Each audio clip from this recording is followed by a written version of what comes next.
तिरंगी लढत पाहिल्यानंतर इथे भाजप आहे, शिवसेना ठाकरे गट आहे, बहुजन विकास आघाडी हे आपल्या सोबत होतं, आपलं चांगलं होतं, मग त्यांना समजवण्याचा काय प्रयत्न केला मागे?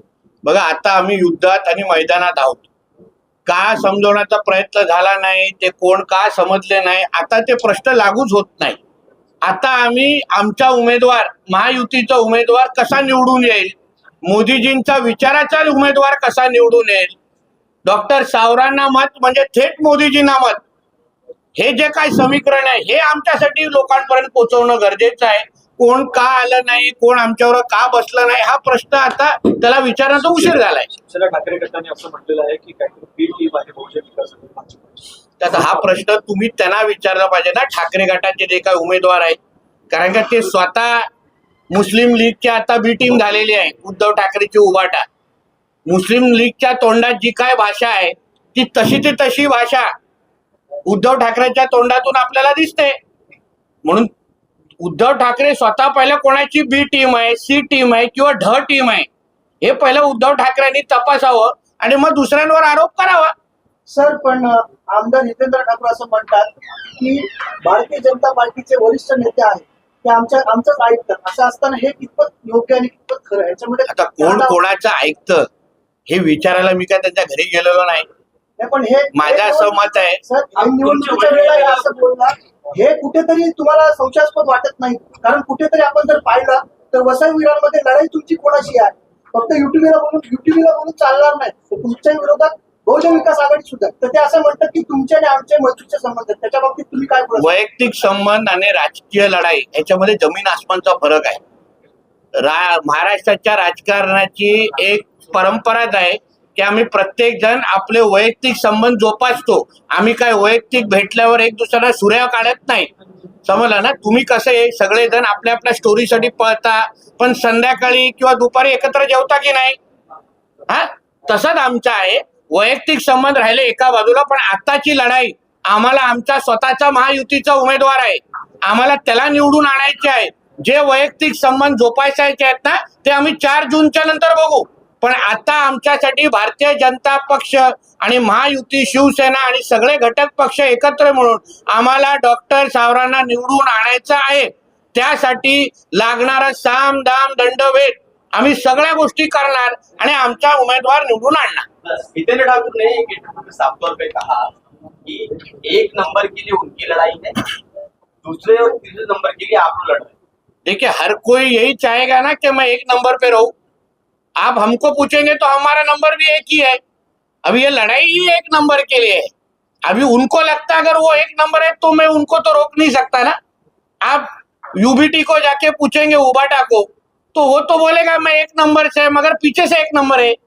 हाँ, हमारा आगे से 1 नंबर है, ये फर्क है. तो इसलिए हर कोई 1-1 नंबर के लिए तो लड़ाई है ही ना, इसमें गलत क्या है? आपने भी कहा कि आपका प्रत्याशी है वो सीधे प्रधानमंत्री से कॉन्टेक्ट कर सकते हैं. तो क्या आपका कहने का मतलब ये है कि अगर आपका प्रत्याशी नहीं है, बीजेपी का नहीं है, तो क्या उसके लिए प्रधानमंत्री अवेलेबल नहीं है? मगर अगर वो खुद महायुति का अगर खासदार होगा, मोदी जी के विचार का खासदार होगा, तो ठेठ उनसे बात कर सकते हैं ना. तो बाकी के अगर गलती से होएगा नहीं, गलती से उद्धव ठाकरे का सांसद चुन के आएगा, उसको खड़ा भी करेंगे क्या कोई? कि उद्धव ठाकरे की भाषा देखी क्या आपने? हाँ, तो इसलिए अगर ठेठ आपको मोदी जी को के साथ बैठने उठने वाला बोलने वाला अगर सांसद चुन के देना है तो हमारे डॉक्टर सावरा कर दीजिए. इधर उधर से घूम के आना है तो फिर ये लोग बाकी के 2 जन है. जब तक चुनाव है तब तक एक दूसरे का विरोध होता है, लेकिन चुनाव होने के बाद भी प्रधानमंत्री पूरे देश का प्रधानमंत्री होता है. हाँ, मुझे मालूम है ना, मगर हमारा जो विचार का जो खासदार है ना उसको वीआईपी ट्रीटमेंट है ही ना, उसको एक्स्ट्रा वीआईपी ट्रीटमेंट है, उसको जल्दी अपॉइंटमेंट मिलेगी. बाकी सबको 6 महीने तक मिलेगी, हमको 6 घंटे में मिल सकती है. इसलिए हमको ठेठ डॉक्टर सावरा को चुन के देना है, ये फर्क है. सर, एक सवाल है, यह जो चुनाव है क्या नरेंद्र मोदी के भेष में लड़ा जा रहा है कि डॉक्टर सावरा यहाँ लोकल प्रत्याशी तौर पर लड़ रहे हैं? देखिए, ऐसा है, ये चुनाव ही मोदी जी का चुनाव है. हमारे देश का नेतृत्व मोदी जी पिछले 10 साल से बहुत यशस्वी पद्धति से कर रहे हैं. तो देश की जनता को चुनना है कि मोदी जी आपको वापस 3 साल चाहिए कि नहीं, और मोदी जी का हाथ मजबूत करने के लिए हमको डॉक्टर सावरा जी को चुन के देना है। डॉक्टर सावरा जी का खुद का भी एक गुडविल है, उन्होंने खुद का भी बहुत सेवा का काम किया है, मगर ये चुनाव ये मोदी जी के साथ आपको डॉक्टर सावरा जी को देखना है कि नहीं, डॉक्टर सावरा को मत मतलब डायरेक्ट मोदी जी को मत, इसके लिए चुनाव लड़ाया जा रहा है। एक सभा में आपके ही नेता ने मंच से साफ तौर पे एक भाषण में कहा, जो बाड़वन बंदर का विरोध करते हैं वो दलाल, और बाड़वन बंदर प्रकल्प स्थानीय लोग अगर वहां ग्रामीण अंचल में जाएंगे तो काफी उसका विरोध है, काफी रोष है। इस मेरे पर को आप- ये सब टेक्निकल सवाल आप तुरंत पहले दिन पे पूछेंगे तो आएगा नहीं, इसके लिए बाकी ये सब हमारे सक्षम लोग हैं। मैं एक दो दिन और दे दीजिए और थोड़ा मालूमात करूंगा आपके साथ, जरा दोपहर को चाय नाश्ते के लिए बैठूंगा, फिर परसों सवाल कीजिए ना मेरे को ये। सर श्रद्धा वालकर और पार्थ साधु हत्याकांड के उसके अलावा आपने कहा हरे झंडे, क्या संदेश देना चाहते हैं ये बताइए। देखिए ऐसा है कि घर घर के बाहर मेरे को भगवा झंडा दिखा है प्रभु रामचंद्र का, वहाँ हर एक को जो 22 जनवरी को हमारी राम प्रतिष्ठान हुई, उसके लिए सब जगह हिंदूमय वातावरण है। उद्धव ठाकरे या इंडिया अलायंस या महाविकास आघाड़ी को वोट देना मतलब लव जिहाद को समर्थन करना है। इंडिया अलायंस और महाविकास को वोट देना मतलब लैंड जिहाद को समर्थन करना है। इंडिया अलायंस और महाविकास आघाड़ी के प्रत्याशी को वोट करना मतलब अपने सारे के सारे हक की जमीन ये वक्फ बोर्ड को दे देना जैसा है। इसलिए यहाँ के मतदारों ने सोच के मतदान करना चाहिए कि आज जिस हक से और जो स्वतंत्र आपके पास है कि आप आपके घर के बाहर यहाँ भगवा झंडा लहरा सकते हैं, कल अगर मोदी जी के सोच का अगर सांसद इधर चुन के आएगा नहीं तो शायद वो उसका भी परमिशन आपको मिलेगा नहीं, और फिर घर के बाहर अगर झंडे का कलर बदल गया तो फिर आपके हाथ में कुछ बचेगा नहीं। अमित शाह ने जवाहर मुखड़ा इलाके में आज भी जवाहर मुखड़ा इलाके में आपका ही सांसद था इससे पहले, राजेंद्र गावित आपके ही गठबंधन का समर्थन था, लेकिन वहाँ विकास नहीं पहुंचा, आज भी एम्बुलेंस नहीं चल सकती, ऐसी सड़कें, पेयजल की व्यवस्था आज भी नहीं है। इन सारी बातों की आप दरकिनार कर देते हैं, और जिस तरह से हिंदुत्व की बात है वो निश्चित रूप से होनी चाहिए, आपका एजेंडा हो सकता है, लेकिन विकास प्रमुख एजेंडा है आपका, लेकिन बावजूद इसके आपके ही पूर्व सांसद रहे हैं यहाँ पर, आपके ही समर्थित था, उन्होंने कोई विकास जिस तरह जवाहर मुखड़ा की तरफ चले जाइए, बहुत गंभीर समस्या है। देखिए कोई भी सांसद, मैं भी एक एरिया का एमएलए हूँ, मैं 10 साल से मेरे एरिया का एमएलए हूँ, मैं ये नहीं क्लेम करता कि मैंने यहाँ मेरे कॉन्स्टिट्यूंसी का मतदार संघ का 100% विकास किया है, मैं ये नहीं क्लेम करता। मेरे खुद के एमएलए कॉन्स्टिट्यूंसी में 263 विलेज है। वैसे ही कोई भी अगर सांसद चुन के आया होगा तो 5 साल में उसने 100% विकास किया, ऐसा कोई भी क्लेम नहीं कर सकता। कुछ भाग रहे, एक मिनट आपने पूछा ना मेरा, फिर आप बाद में कीजिए ना, एक मिनट मेरा बीच में नहीं सर, बीच में नहीं, उनका हक है, उनको जवाब दूंगा, फिर आपके पास आऊंगा ना, मैं ऐसा किसको अन्याय नहीं करूंगा। तो इसलिए मैं बोल रहा हूँ 5 साल में वो शायद किधर कम ज्यादा रहेंगे, हम नहीं बोलते कि उन्होंने 100% विकास किया। इसलिए अभी जब कल वापिस हमारे डॉक्टर सावरा जी चुन के आ जाएंगे ना, वो आपने जो बचा कुचा जो एरिया है वहां में विकास लेके आएंगे। इसलिए तो मोदी जी चाहिए ना, उद्धव ठाकरे को वोट देके, इंडिया अलायंस को वोट देके, या किसी और रीजनल पार्टी को वोट देके वहां फंड कहाँ से लेके आएंगे? उद्धव ठाकरे की खुद की घर चलाने की प्रॉब्लम है, गाड़ी का बिल, पेट्रोल का ये दिन का खाना वो दूसरे से लेते हो। जरा झाल्यावर मग तू बोल ना, मध्ये मध्ये पिन नाईट होतायची, तो माझं म्हणणं उनका खुद को खाने पीने के वांदे, वो क्या आपको विकास निधि लेके आएंगे? कल अगर हमारे डॉक्टर सावरा चुन के आएंगे ना तो मोदी जी को हक से बोल सकते हैं यहाँ में पेयजल योजना हमको इधर लागू करके दीजिए, उसके वजह से लोग हमारे नाराज है। ये अलग अलग एरिया में अभी तक विकास पहुंचा नहीं है, मैं आपका सांसद हूँ, अब हक से मुझे निधि दीजिए, ये बोलने का हक डॉक्टर सावरा के पास ही होगा। बाकी सब लोग को लाइन लगाना पड़ेगा उधर, इसलिए लाइन लगाने के बजाय ठेठ आप मोदी जी के सोच का सांसद चुन के लीजिए और ये सारा विकास करके ले लीजिए। राज ठाकरे जी ने कल पुणे की सभा में कहा कि फतवा जिहाद चलाया जा रहा है, फतवा जिहाद सबका कहना है, क्या नहीं? सही है, हम लोग ने भी सुना, हमने इसका अनुभव लिया है, इसलिए तो मैं बोला ना कि हिंदू समाज ने भी अपनी ताकत दिखानी चाहिए अभी। हम ये नहीं चाहते कि पोलराइजेशन हो, मगर फिर फतवे क्यों निकाले जा रहे? सेक्युलर की अगर बात हो रही है तो फिर फतवे क्यों निकाले जा रहे हैं? तो फिर एक ने अगर फतवा निकालने की बात की ना, तो फिर हिंदू समाज ने भी सोचना चाहिए। ये आखिर में हमारा देश है, हिंदू राष्ट्र है, यहाँ ज्यादा से ज्यादा लोग हिंदू रहते हैं, और इसलिए हिंदू ने अगर अपना देश बचाना है, हिंदू राष्ट्र रखना है, तो मोदी जी के बाजू में साथ खड़ा रहना ही पड़ेगा। राम मंदिर शुद्धीकरणाची भाषा केली होती, याच्याबद्दल काय? अहो,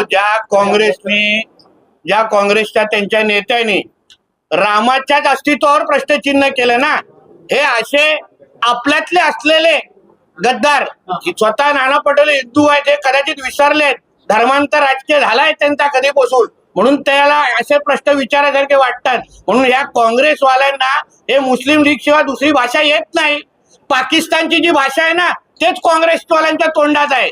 उद्या काँग्रेसचा इथे किंवा इंडिया अलायन्सचा महाविकास आघाडीचा इथे निवडून आला ना, तुमच्या चुकून पालघरमध्ये, कर्नाटकमध्ये जावा, बघा काय चाललंय तिकडे। तिथे राजरोज पद्धतीने पाकिस्तान जिंदाबादचे नारे दिले जातात, राजरोज पद्धतीने पाकिस्तानचे झेंडे फडकवले जातात। तिथे टिपू सुलतान, त्याला आम्ही टिप्या म्हणतो, त्याची जयंती साजरा केली जाते। तिथे हिंदू सण साजरा करायला देत नाहीत ते लोक तिकडे। आता कर्नाटकमध्ये तुमच्या पत्रकार मित्राला विचारा, तीच परिस्थिती तुम्हाला अगर पालघरमध्ये पाहिजे असेल ना, तर मग या महाविकास आघाडीने इंडिया अलायन्स वाल्यांना निवडून द्या।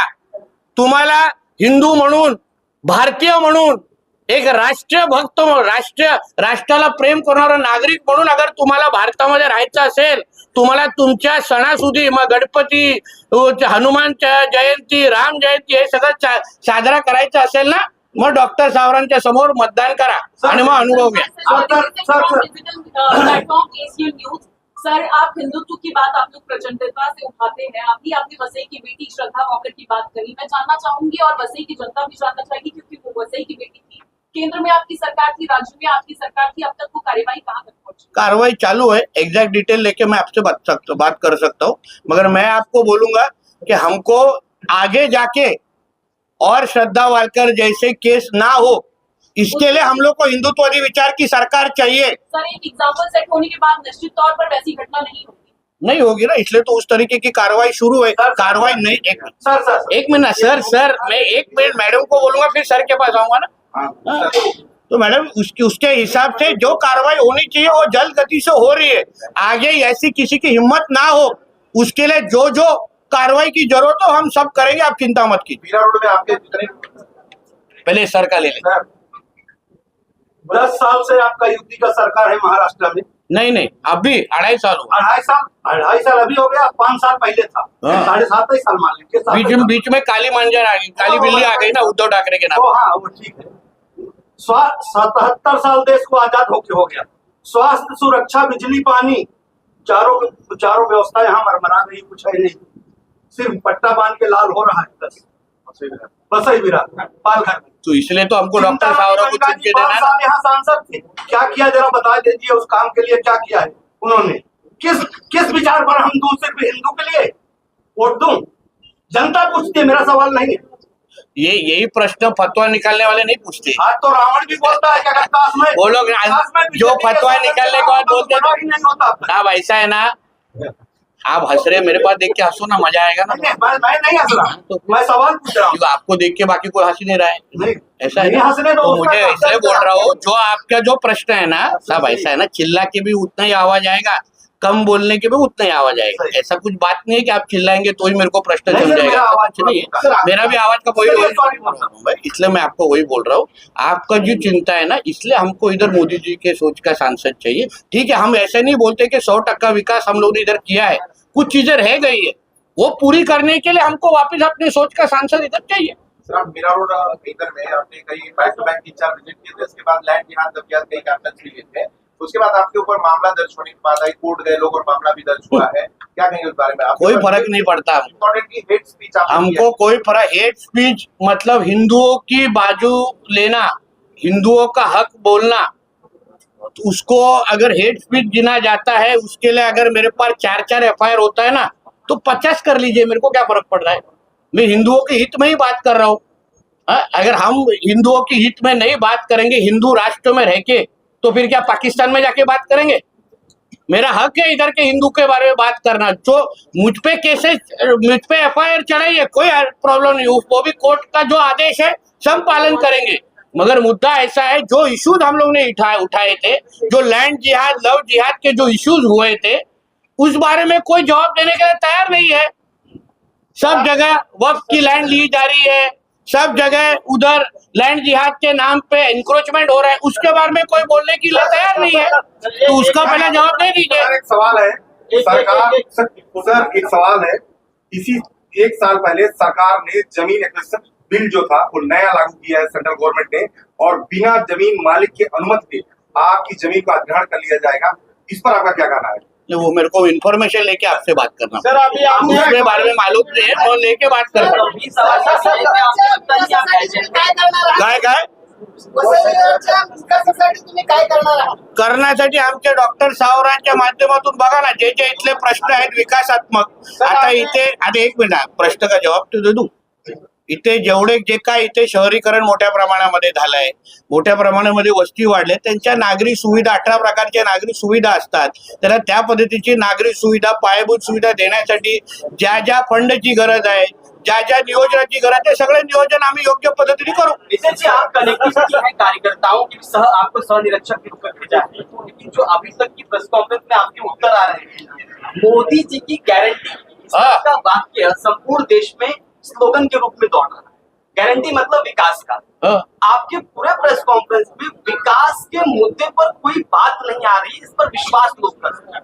विकास पर सवाल किया गया तो आपने कहा हम जानकारी लेते हैं तो बताते हैं, बाढ़ बंद प्रश्न किया गया तो आपने कहा ये पहले दिन ही हम कैसे उत्तर। विकास पर क्या लगता नहीं है जो आपका प्रमुख एजेंडा है उससे आप बजट बढ़ाएगा? देखो ऐसा है ना, आप कुछ भी मेरे को यहाँ का टेक्निकल सवाल पूछेंगे, विकासात्मक बात पूछेंगे, मैं फालतू जगह पे अपना मुंह लगाने वाला आदमी नहीं, मेरे को नहीं मालूम, मैं नहीं बोल रहा हूँ। मैं आपने जिस तो टेक्निकल सवाल विकासात्मक मुद्दा पूछा, मैं क्या अभी सर्वज्ञानी नहीं है ना, मेरे में और रोहित पवार में फर्क है क्या नहीं? मैं हर जगह मुंह डालने वाला आदमी नहीं है, जितना मालूम है उतना बोलूंगा, और जो नहीं मालूम है आपको बोलूंगा, मुझे मालूम नहीं है स्टडी करके वापस, और रोज आपसे मुलाकात तो भी होगी ना, आप थोड़ी मेरे को छोड़ने वाले। हाँ, किधर ना किधर तो डंडे दिखेंगे, तो मैं बोलूंगा अरे बाबा उस दिन वो सवाल पूछा ना, इसका जवाब ये है। वह जो मालूम नहीं ना उसमें मुंह नहीं डालना होता है, वो अपना स्वभाव है। यहाँ पे आपके पदाधिकारी हैं, आपके कार्यकर्ता है, क्या वो आप तक ये सब सारी विकास, यहाँ पे जो विकास जो मुद्दे, जो प्रश्न बार बार उठते हैं, एक ही प्रश्न बार बार उठता है और उसका कोई भी बड़ा नेता बीजेपी का आता है वो उसका उन प्रश्नों का उत्तर दे नहीं पाता है, और 2 टूक पत्रकारों। देखिए आपके जो 2-4 सवाल जो इधर मैं जवाब नहीं दे पाया ना, उसका मैं मालूमात दूंगा, और अगले के पत्रकार परिषद में मैं होऊंगा, हमारे कैंडिडेट होंगे, जवाब दे देंगे। आप ओपनिंग मैच में अगर आप सवाल पूछेंगे ना तो मजा नहीं आएगा। सवाल है, पालघर में हेमंत सावरा चुनाव लड़ रहे हैं बीजेपी सिंबल पर, पालघर के विकास के लिए क्या एजेंडा अभी तक निर्धारित किया गया है? जो लोकल देखिए वो हमारे कैंडिडेट आके आपको बोलेंगे ना, मैं सह निरीक्षक हूँ, मेरे को इनके लिए भेजा है, मैं कैंडिडेट नहीं हूँ इधर का, अभी तक बनाने का सोचा भी नहीं है। तो जो भी हमारे कैंडिडेट आएंगे ना, ये सवाल है ना, ये सवाल आप हमारे कैंडिडेट के लिए रखिए, हमारे जब प्रमुख नेता जन आएंगे वो आपको इसका पूरा विश्लेषण कर देंगे कि पालघर का विकास करने के लिए क्या क्या करना चाहिए, उसके लिए हमारा क्या एजेंडा है, सब तय है, सब क्लियर है। मगर जिसके मुंह से निकलना चाहिए ना उसके मुंह से निकलने दीजिए। मेरा जो काम था आपको शुरुआती में बता दिया। सर आप बार-बार पाकिस्तान का जिक्र कर रहे हैं, लेकिन विपक्ष आरोप लगाता है कि मोदी जी जब प्रधानमंत्री बने तो पहली बार अपने शपथ ग्रहण में पाकिस्तानी प्राइम मिनिस्टर को बुलाया, ये पहली बार हुआ। तो उसके बाद में मोदी जी वहाँ जाकर बिरयानी खाकर आए, तो उसमें कुछ गलत नहीं है। मगर जो पाकिस्तान में जो कोई पाकिस्तान के माध्यम से जो हमारे देश में गलत गतिविधियां जो शुरू है ना, बॉम्ब स्फोट होना, लैंड जिहाद करना, लव जिहाद करना, यहाँ पे अपनी ताकत दिखाना, पुलवामा के आरोपी यहाँ पे अपनी ताकत दिखाना, वो हमको मंजूर नहीं है। पाकिस्तान के झंडे दिखाने ना तो पाकिस्तान निकलो ना, इधर काय को दिखा, उधर हमारे भारत के झंडे दिखाने का परमिशन है क्या? काट के रख देंगे बाजू में। वहां के जो पाकिस्तान में रहने वाले हिंदुओं की क्या हालत है उसके बारे में अलग पत्रकार परिषद लेनी पड़े, सांस लेने देते नहीं है। वहां के अगर हिंदुओं ने, 1 मिनट आप पूछा तो सवाल मेरा जवाब भी दे दीजिए, वहां के अगर हिंदुओं ने अपने घर के बाहर अगर ऐसे भगवे झंडे लगाए ना, वो दूसरा मिनट जिंदा नहीं रहेंगे उधर के लोग। तो इसलिए पाकिस्तान के बारे में जितना इज्जत देनी ना हमारे पंत पाकिस्तान को जितना इज्जत नहीं आपने पूछा ना सवाल ये है कि ऐसा में मुझे मालूम है आपको चुभा है थोड़ा मगर मेरे को आपने पूछा ना तो जितना इज्जत देना ना पाकिस्तान को उतना हमारे प्रधानमंत्री ने दिया है मगर इज्जत लेने के लायकी के भी वो लोग रहने चाहिए पाकिस्तान के लोग अगर उनकी लायकी नहीं है ना इज्जत लेने की तो हमारा गलती नहीं है ना चलो पूछिए जाडे साहेब एक असा सवाल आहे की तुम्ही नागरिक सुविधांविषयी बोललात तर काही काळानंतर की वसई विरार शहर महानगरपालिकेच्या माध्यमातून अनेक लोक बेकार होण्याची शक्यता आहे अनेक जे टॉवर उभे राहिले ते अनधिकृत आहे आणि तोडण्याची शक्यता आहे हायकोर्टाकडे नोटीस आहे यानंतर तुमच्या संसद निवडून आल्यानंतर त्याच्यासाठी काय प्रयत्न- त्याच्यावर अगर लोकांच्या इच्छेप्रमाणे आम्ही राहू ना आम्ही लोकांच्या आणि मतदारांच्या इच्छा विरुद्ध नाही आहोत जो लोकांची इच्छा मतदारांची इच्छा तीच महायुती म्हणून आणि भारतीय जनता पक्ष म्हणून आमची भूमिका आहे वेगळी काय असणार सर अगर दूसरा पक्ष का खाता है अगर चुन के आता है तो उसका काम नहीं होगा क्या क्या दूसरा पक्ष का अगर खाता है चुन के कैसा होगा आप मार्ग तो बताइए आप मार्ग बताइए इधर अगर मोदी जी के जिनका प्रधानमंत्री होता है जिनकी सरकार केंद्र में होती है उनका सोच का अगर खासदार इधर चुन के आता है तो काम आसानी से होगा वो हक से उधर जाके प्रधानमंत्री जी के पास बैठ सकते हैं बाकी सब लोग को लाइन लगाना पड़ेगा कहने का मतलब है कि राजनीति के चक्कर में आम जनता की सेवा तो इससे सबसे आसान काम है ना मैडम आपके साथ सबसे आसान है ना मोदी जी के सोच का खादर चुन के दो टेंशन ही नहीं ना आपके सवाल में आपका जवाब है काय नाही मग मी कशाला मोजत बसू मी इथे बीजेपीचा माणूस आहे ना मी तुम्हाला पाहिजे म्हणून नावं कशाला कोणाची घेऊ मला जी मर्जी आहे मी त्यांची नावं घेणार मला बीजेपी एक मिनिट तुम्हाला विचारायचं ते एकदा विचारा एवढे सगळे लाऊडस्पीकर नाही चालू परत सांगतो तुम्हाला परत सांग एक मिनिट थांबा एक आता एकेकाचा घेऊ आणि आता हे बंद करू कार्यक्रम एकेकाला एक आहे तुम्हाला जे कॅन्डिडेटचे प्रश्न आहेत ना कृपया मला विचारू नका मला सहनिरीक्षक म्हणून इथे पाठवलेलं आहे सहनिरीक्षक म्हणून यांची काळजी घेणं हा माझा काम आहे कॅन्डिडेटला नाही तर वाटेल हा उगाच माझाच कार्यक्रम करायला आलाय हा विषय नव्हता सवाल ये है कि सर अमित शाह ने के आपको कुछ और तुमचा काही प्रश्न होता ना तुमचा प्रश्न होता ना केला अमित शाह जब आप मुंबई से मीरा भाईंदर आते हैं और जब आप वसई विरार आते हैं 79 स्क्वायर किलोमीटर का एरिया मीरा भाईंदर है और 299 स्क्वायर किलोमीटर का एरिया वसई विरार है वहाँ से ज्यादा अच्छा नेचर वातावरण सब है आप कैसा महसूस करते हैं आने के बाद ये तो अच्छा आपने हमारे कोकण के बहुत लोग हैं डेवलपमेंट ऐसा लगता है कणकोली में आए हूँ डेवलपमेंट जिस तरीके से देखिए ऐसा है जो डेवलपमेंट लोगों को अपेक्षित है उसके लिए तो हम लोग चुनाव लड़ते हैं कि नहीं हमेशा लोगों की भूख मतदारों की भूख ज्यादा की होती है वो भूख पूरी करने का काम हमारे जैसे पॉलिटिकल पार्टीज का है और जो हम हमारे डॉक्टर सावरा के माध्यम से करेंगे लोकल लेवल पर रूलिंग पार्टी के रूप में बीजेपी अभी तक नहीं आ पा रही है तो उसका क्या कारण है इसलिए तो हम जैसे कलाकारों को भेजा है ना इधर सर आप सहनिरीक्षक हैं अमित शाह जी की जनसभा को चंद घंटे बचे हुए किस तरह की तैयारी है जोरदार तैयारी है आप जरूर आना उधर आपको अलग कॉर्नर देंगे आप क्या अमित भाई आपको हाथ दिखा सकते हैं काका चला आता एक शेवटचा घ्या नाहीतर इथे 100 प्रश्न होऊन जातील तुमचं असं म्हणणं आहे की नरेंद्र मोदीने जे कॅन्डिडेट दिले ते सर्वांना निवडून द्या म्हणजे विरोधक ठेवायचे नाहीत का ना आम्हाला नाही ठेवायचे तसं तुम्हाला कसं माहित आम्हाला 400+ खासदार निवडून द्यायचे त्याच्यामध्ये आमचे डॉक्टर सावरा पाठवा आणि मग इथे विकासाची गॅरंटी आमची दुसऱ्यांना निवडून दिलं मग विकासाच्या नावाने बॉम्ब मारायची नाही आम्हाला डॉक्टर सावरा आले तर अपेक्षित सगळा विकास या भागाचा करून देण्याची पूर्ण गॅरंटी आमची हा माझा व्हिडिओ ठेवा परत परत दाखवा दुसरा कोण चुकून निवडून आला तर तो हात पसरत बसणार तो विकास करू शकणार नाही स्पष्ट सांग यापूर्वी बळीराम जाधव ज्यावेळी निवडून आले होते पूरा हो जाएगा पूरा आप 4 जून को मेरे से बात कीजिए ना गिनते बैठेंगे 1 2 3 4 5 400 401 402 405 कोई प्रॉब्लम नहीं और एक सवाल है 400 से कम लोग पूरा 400 पार जाएगा वातावरण लोगों का मोदी जी के साथ में है लोग चाहते हैं कि मोदी जी वापस यहाँ पे प्रधानमंत्री बने तो 400+ चला शेवट अगर लोकसभा सीट आदिवासी सीट है, आदिवासी के लिए किस तरीके से क्या उनके लिए क्या मुद्दा है? वो हमारे कैंडिडेट को बुलाता हूँ नहीं ना। अरे आप उनका कार्यक्रम मेरे को काय को पूछ रहे हैं?